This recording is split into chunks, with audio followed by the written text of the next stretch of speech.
April 8, 2024 సంపూర్ణ సూర్యగ్రహణం. అయితే దీని మీద చాలా theories and doubts and many more questions. కానీ ఈ సూర్యగ్రహణం వల్ల అమెరికా ఎక్కువగా ఎఫెక్ట్ అవుతుంది. ముందుగా ఈ సూర్యగ్రహణానికి ఇండియాకి పెద్దగా సంబంధం లేదు. ఇక ఇండియాకి ఎంతో దూరంగా ఈ గ్రహణం అనేది సంభవిస్తుంది.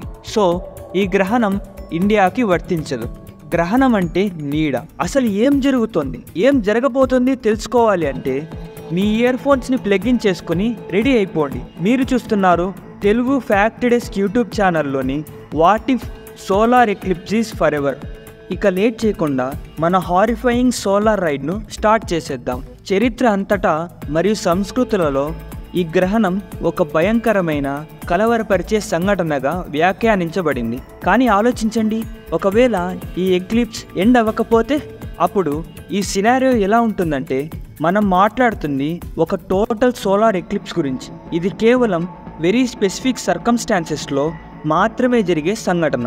ఫస్ట్లీ ఇది ఒక కొత్త మూన్ ఫేజ్కు దారి తీయాలి. సెకండ్, చంద్రుడు భూమికి అత్యంత సమీప స్థానంలో ఉండాలి. దీనినే పెరిజీ అని కూడా అంటారు. అండ్ థర్డ్, చంద్రుడు డైరెక్ట్గా సూర్యుని ముందు ఉండాలి.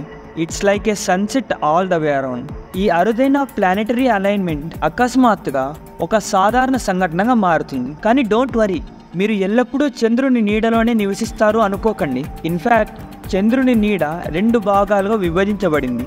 అందులో మొదటిది అంబ్రా, ద డార్క్ సెంటర్, అండ్ రెండవది పెనమ్రా, ద అవుట్ సైడ్ ఎడ్జ్. ఈ పార్ట్ అనేది సూర్యుడిలో కొంత భాగాన్ని మాత్రమే చంద్రుడు అడ్డుకుంటాడు. అంబ్రా 267 కిలోమీటర్లంతా చుట్టుకొలతతో ఉంటుంది. అంటే యునైటెడ్ స్టేట్స్లోని వెస్ట్ వర్జీనియా అంతా అన్నమాట. అర్త్ యాక్సిస్ కారణంగా చంద్రుని నీడ డిఫరెంట్ సీజన్స్లో భూమి మీద వివిధ భాగాల మీద పడుతుంది. And rest of the planet పెనమ్రాలో ఉంటుంది. సో మీరు స్టిల్ సన్లైట్ని చూడగలరు. కానీ ఒక నార్మల్ సన్నీ డే లాగా అయితే అనుకోకండి.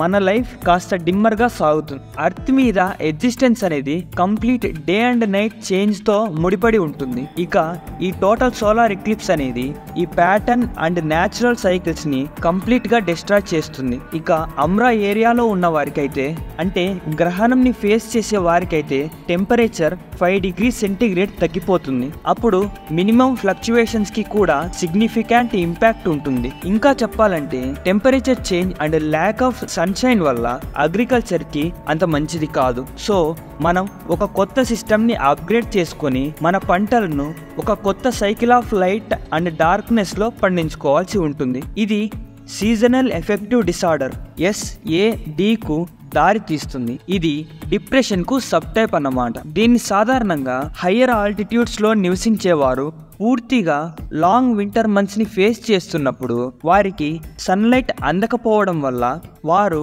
ఈ టైప్ ఆఫ్ డిసార్డర్ని తప్పక ఫేస్ చేయాల్సి వస్తుంది. ఇంకా అంతటితోనే అయిపోలేదు, మనం ఇంకా ఒక కొత్త డయాగ్నోసిస్ని ఫేస్ చేయాల్సి ఉంటుంది. అదే ఎక్లిప్స్ ఎఫెక్టివ్ డిసార్డర్. ఒక టిపికల్ టోటల్ సోలార్ ఎక్లిప్స్లో అంబ్రా అనేది భూమి చుట్టూ పడమర నుండి తూర్పు వైపుకు వెళ్తుంది. కానీ ఇది కేవలం 7.5 నిమిషాలు మాత్రమే ఉంటుంది. ఎందుకంటే చంద్రుడు భూమి చుట్టూ తిరుగుతూ సమాంతరంగా గ్రహణాన్ని నిర్వహించడం అసాధ్యం కాబట్టి. సో మనం శాశ్వతంగా సోలార్ ఎక్లిప్స్ ని చూడటానికి ఉన్న ఏకైక దారి చంద్రుడు భూమి చుట్టూ తిరగడం ఆగిపోవాలి. ఒకవేళ ఇదే జరిగితే టోటల్ ఎక్లిప్స్ అనేది రియల్గా డూమ్స్ డే వార్నింగ్ అవుతుంది. అంటే మన సొంత టెక్నాలజీని వాడుకొని మనల్ని మనమే నాశనం చేసుకున్నట్టు అన్నమాట. టోటల్ సోలార్ ఎక్లిప్స్ని చూడటం అనేది once in a life time experience.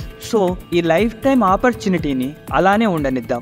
భూమి మీద లైఫ్ అనేది రోజు రోజుకి ఊహించని విధంగా మారుతూ వస్తుంది. ఇది కేవలం సూర్యుడు మరియు చంద్రుడి మీదే కాకుండా దాని చుట్టూ తిరుగుతున్న భూమి మీద కూడా ఆధారపడి ఉంది. ఒకసారి ఆగి ఆలోచించండి, ఒకవేళ మన భూమి తిరగడం కేవలం 5 సెకండ్లు ఆగిపోతే అసలు ఏం జరుగుతుంది తెలుసుకోవాలంటే ఈ వీడియోని తప్పకుండా చూసేయండి. ఇలాంటి మరెన్నో ఇంట్రెస్టింగ్ వీడియోస్ ఈ ఛానల్లో చాలానే ఉన్నాయి, ఇంకా ఫ్యూచర్లో కూడా వస్తాయి. ఇంకా మీరు ఏ విషయం మీద అయితే వీడియో కావాలనుకుంటున్నారో కామెంట్ చేసి చెప్పండి. తప్పకుండా ఆ విషయం మీద ఫ్యూచర్లో ఒక వీడియో చేస్తాను. మీరు చేసే ఒక లైక్ అండ్ కామెంట్ నాకెంతో వాల్యుబుల్. సో మరొక ఇంట్రెస్టింగ్ వీడియోతో మీ ముందుకు వస్తాం. అంతవరకు సెలవు.